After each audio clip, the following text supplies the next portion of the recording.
Elle n'avait que 8 ans quand il a été arrêté en Iran. Ces photos de son père qu'elle tient fermement entre ses mains, c'est tout ce qu'il reste à Paria. Depuis une dizaine d'années, Saleh Cohendel est derrière les barreaux. Comme le montrent ces images d'archives d'un journal iranien, il est actuellement en détention dans une prison du nord du pays. Son crime, avoir réclamé la liberté. Depuis, sa fille ne cesse de raconter l'histoire de ce chauffeur de taxi devenu ennemi du régime. Mon père est en prison car il aimait la liberté. Quand il a demandé pourquoi il avait été arrêté, le gouvernement lui a répondu: parce que tu donnes des interviews par-ci et par-là. Je me souviens très bien, mon père était un activiste. Il n'hésitait pas à dire qu'il était contre le gouvernement. Son enfance, Palia l'a passée dans les couloirs de la prison, des couloirs où elle a assisté à des scènes presque surréalistes. La situation des prisonniers est déplorable. Les malades ne sont pas soignés.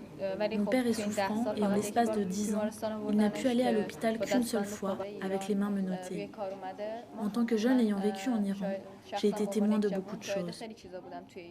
Ces choses dont parle Palia, ce sont les atrocités commises par le gouvernement.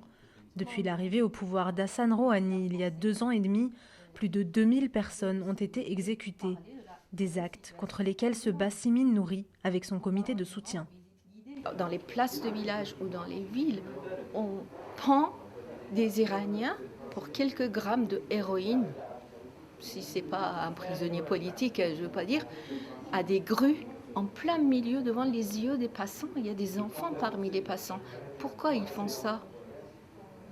C'est pour... Paria nous raconte l'attaque dont a été victime l'une de ses amies, une scène qui semble avoir traumatisé la jeune femme. Durant les 2 dernières semaines uniquement, il y a eu 53 exécutions. L'année dernière, il y a eu une vague d'attaques à l'acide. Beaucoup de femmes ont été agressées, notamment à Ispahan. Ma camarade a été attaquée au sabre dans la rue. Elle a été blessée au bras pour ne pas avoir porté son voile correctement. En Iran, la situation des droits de l'homme reste alarmante, une réalité bien loin de l'image modérée que renvoie le président Rouhani.